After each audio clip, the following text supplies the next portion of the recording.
Hello there, I'm Deborah Leveroy at Neurobox, and I'm delighted to welcome Zoe Harvey today. She is the football manager of Histon Hornets Inclusive, a pan-disability adult football team based at Histon Hornets Football Club in Cambridge. Zoe is the only registered female disability coach within Cambridgeshire County FA, and she's also the FA's Disability Ambassador for Cambridgeshire. In the recent 22-23 season, she was named CAM's FA Disability Pathway Coach of the Year.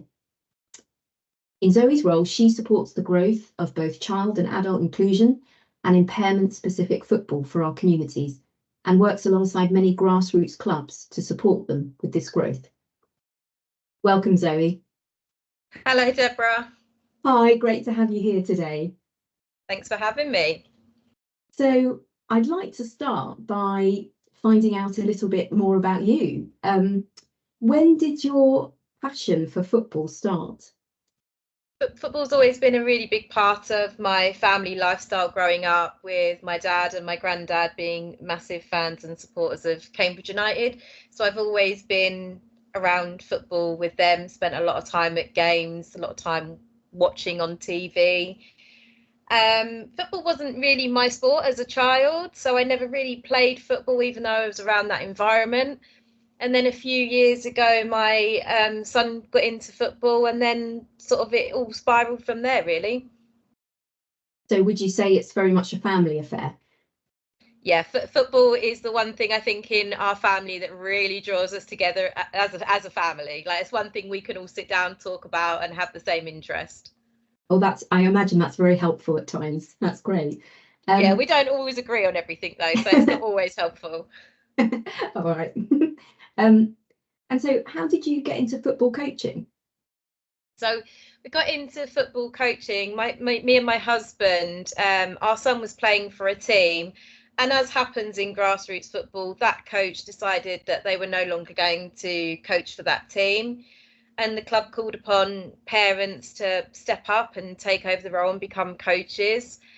And that was us. We stepped up. We said, we don't want these kids to not be able to play football.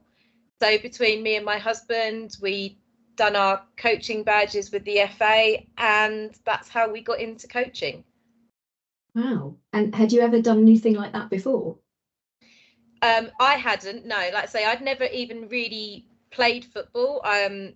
Before we started coaching, I had started going to visually impaired specific football sessions, just sort of fun social sessions, just to get out of the house after COVID and lockdown. So I'd started playing casual football, and my husband hadn't played football since he was a lot younger, and neither of us had coached before, but I'm quite an organised person. So we just thought, well, we could do this together. We could put our skills together. He's great at football. I've got the, organising and a different skill set to him. So we put our skill sets together and started on that journey of coaching. Wow. I doubt there's many husband and wife who kind of can work in that way. So that's like an achievement in itself. That's pretty impressive. I have to say, we had this conversation last night, and I do think we're quite unique because also we know each other's strengths and weaknesses, so we don't argue amongst things. We have our own opinions on things, but respect each other. That he knows what I'm doing, I know what he's doing, so we do complement each other well in that sense as well. And I think being married does help that. Absolutely. And can you tell us a bit about your role with Histon Hornets Inclusive and how that came about as well? Yeah, so after we did our coaching qualifications for our son's team, while I was out playing sort of casual football, I noticed a group of players that I was with, the need to want to play more competitive, structured football like the grassroots and mainstream community do. So we used the skills we'd acquired from the mainstream coaching to set up a grassroots disability team. So we've just basically transferred those skills from mainstream to disability and impairment, but we also have that added knowledge that you know, I'm a disabled adult with an impairment who wants to play football. So we joined Histon, and we've got about 22 players, I think, currently on our books over at Histon. And what we do at Histon is we provide that environment that you'll see every child that plays football on a Saturday morning. So we provide that team structure, the formal games, the formal training. We provide that community of a grassroots club that people want to be a part of. So yeah, that's what we do. That's what we do over at Histon. And then off of the back of that, I'm also the head of inclusion over at Histon. So I work with Histon Hornets to try and make the club more inclusive as a whole. And that's not because they're not an inclusive club, but sometimes people find it scary or don't quite know what to do. So as well as having the team over there, I would quite happily work with grassroots coaches in the children's teams that might have a child that has ADHD or a bit of autism or whatever their struggle might be. So I would work with that coach to help incorporate that child in a better way that suits the child. You know, and also for like parents and stuff, we have to remember that there might be disabled parents of a child that wants to play football. So the player might not have a disability or an impairment, but the parent might. So how can we at the club support those parents for their children to access football? So yeah, pretty much anything and everything that I can do to help. That's me. That's what I do. Wow, I hadn't quite realised how holistic your role was. I thought it was very specific to the Histon Hornets inclusive team, but that's really interesting that you're working with the football club as a whole and all the different ways that you can apply your experience to other people. The ethos is that everybody should be able to access football. And you know, whether you're the player with an impairment or an additional need or a disability, let's think about the children that maybe don't have that struggle to access football because of their home situation or their parent or carer situation. Why should that child miss out because mum, dad, carer might not be able to drive or might have anxiety about bringing their child to a football game? So if we can welcome them and make them feel included, that's then going to benefit their child. And we want people to feel included in the grassroots football community as a whole. And what would you say was your greatest challenge in that role, in your role with the Histon Hornets inclusive, but also as in your role more broadly within the football team? So it's breaking down barriers. You know, it's saying to people, it doesn't matter that I only have 12% vision. It doesn't matter that I'm a woman. It doesn't matter about any of those things. I have a place in football, and so do you. And that the biggest barrier, and I don't think it's a barrier. I think it's almost like a fear, and it's a fear of the unknown. And people think, or people might assume, that disability football can be different. It can be challenging. I mean, coaching children can be challenging with hormones and temper tantrums and all of the rest of it. So it's breaking down those barriers and saying it's not scary. You know, all football coaching can be challenging at times, and sometimes you have to think out of the box. So it's showing, it's being boots on the ground, essentially, showing people that if I can do it, there is absolutely no reason you can't do it as well, and we're here to support you. And what would you say is your greatest achievement? I think my greatest achievement is not one specific thing, but seeing the difference it's made to each and every one of my players, seeing how they've grown as individuals and seeing how they walk away from football with a smile on their face. That is an achievement for me. I've given them or I've enabled them to do something that's changed their life, and that's the biggest achievement for me. you know, awards and things and trophies, you know, they're lovely and it's great to be recognised for that. But at the end of the day, knowing that you've made a difference to somebody's life is the biggest achievement, I think. And in quite a unique way. There's not many people that, you know, can say that they've supported the development of, you know, grassroots football, you know, from the perspective that you do. So that's really unique. Yeah, we want to get more people involved in doing that as well. You know, it shouldn't just be me. I don't want it to just be me. I want players that I coach now to go on to become referees or become coaches and change that picture and say, you can do it.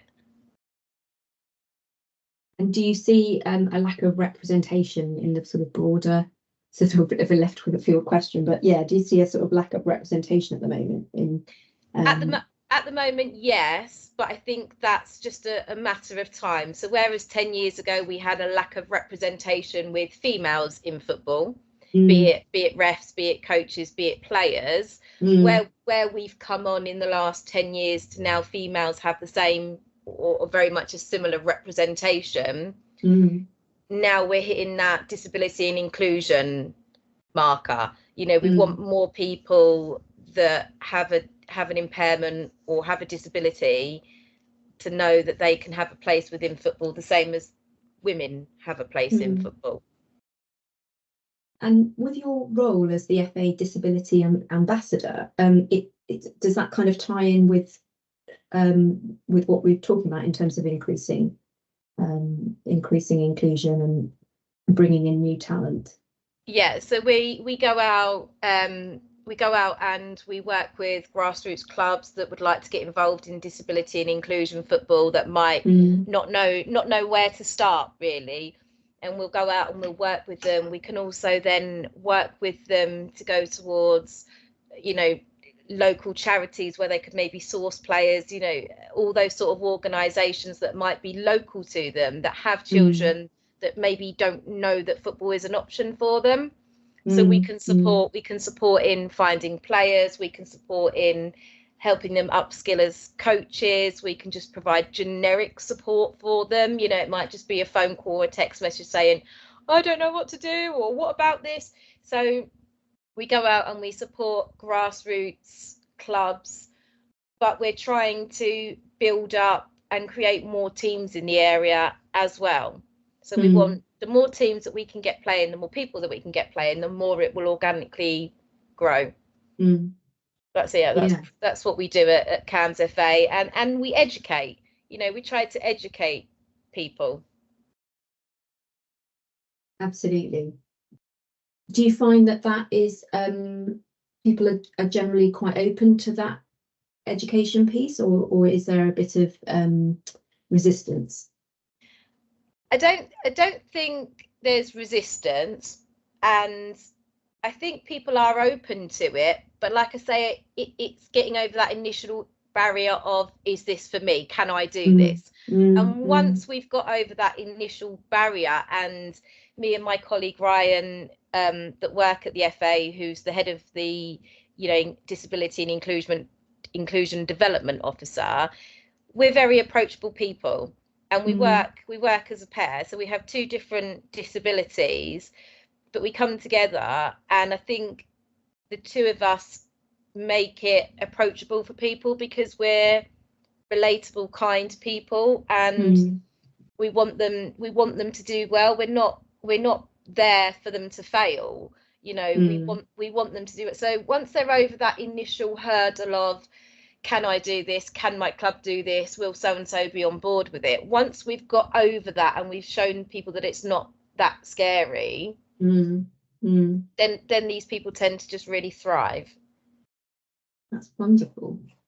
That sort of links quite nicely to my next question, which is, if there's anyone listening to us today who's interested in football, or maybe has a child that's interested in football, but they're concerned about the barriers to entry, what advice could you give? So my advice would be to get in contact with your local FA. So in this case, Cambridgeshire FA. Me and Ryan will sit down with you and your child, and we will listen to you, and we will find out what you're looking for, and we will try to place you in a suitable session for you. We don't want people to be playing football if they're not enjoying it. So we will work with you. If you're frightened of something, we can explain to you maybe in more detail, you know, how it works, or, you know, we can introduce you on a one-to-one basis with a particular coach before you go to a session. So it's all about, we go back to, it's all about showing people it's not as scary as what you think it is, and there are people out there to support you. So anybody that wants to get involved, obviously you can get in touch with me through Histon Hornets, or you can get in touch with the local county FA, and together, whether you go to them or you come to me at Histon, together we work together to signpost people to the correct football for them. You know, and you might come through to me at Histon, and I might go, actually, I think you'd be better suited over somewhere else, because the idea is, we're not selfish. We want people to get into the game and enjoy football, and we want to support people and signpost them to the correct football for them. Well, thank you, Zoe. And if anyone wants to get in touch with Zoe, as she mentioned, you can reach her via Histon Hornets FC, and the website is histonhornets.co.uk. Zoe, thank you so much for your time today. I've learned so much. The more we talk, the more people learn. Yeah. Wow. Okay. That's what it's about. The more we talk, the more people listen, the more people learn, the more we break down barriers and show we're not that scary. Well, at neurobox, we're really looking forward to getting this interview out so that, yeah, more people can hear about the work that you guys are doing, and we can break down those barriers in that space. So thank you again. It's been really great to speak to you, and I'm sure we'll have many more conversations in the future. So thank you. Thank you.